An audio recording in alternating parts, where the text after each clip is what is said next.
Бейнероликтің демеушісі One X компаниясы. Жоғары кайфтер, жедел төлемдер және оперативті қызмет көрсету орталығы тек сол жерде. One X сілтемесі төменде.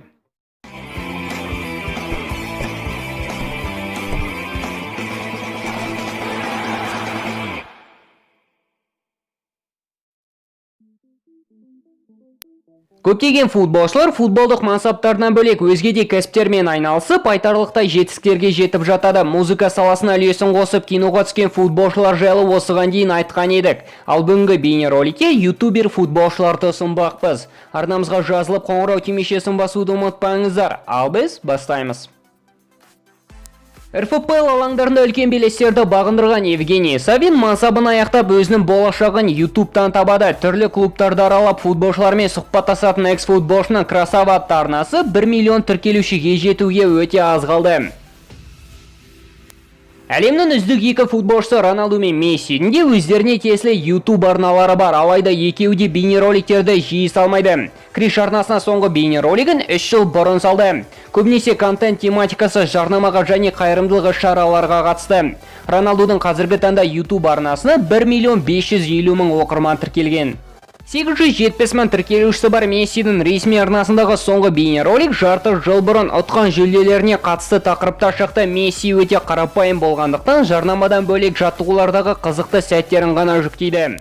Әрине, Неймарсыз бүгінгі топтаманы елестету мүмкін емес. Бразилиялық жұлдыздың 2010 жыл ашылған YouTube арнасы бүгінгі таңда 2 миллион оқырман жинады.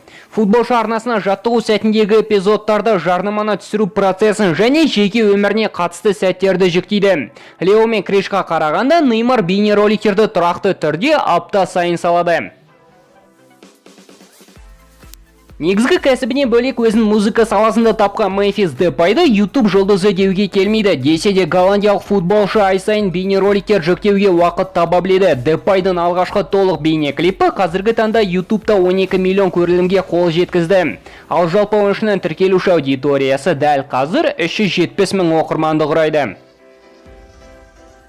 Карантиндік демалыстар YouTube'қа кезекті футбол жұлдызының келуіне түрткі болды. Аргентиналық шабуылшы Серхио Агуэро әр апта сайын тікелей стримде FIFA 20 ойнап, паг ашып, тіпті түн ортасында Мессидің ұйқысын бұзуға дейін барады.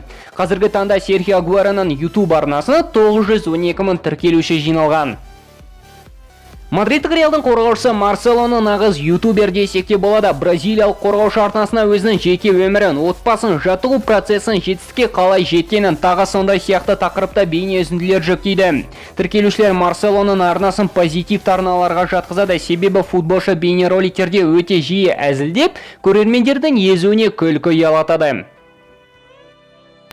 Өзін хоккейден де музыка саласынан да тапқан Челсидің аңызды футболшысы Петр Чех YouTube'қа да өте жиі бейнероликтер жүктейді. Контенттің тематикасы 100% әртүрлі әуендерге түсірілген каверлер.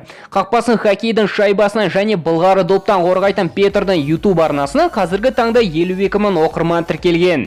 Иә, дарынды адам кез келген істе дарынды деген осы болар. Ал сіз футбол әлем арнасын бізде қанша тіркелуші болған сәттен бастап көріп келесіз? Комментарийге пікірлеріңізбен бөлісе отырыңыздар. Біз міндетті түрде барлығын оқып шығамыз. Келесі кездескенше достар, футбол бірінші орында.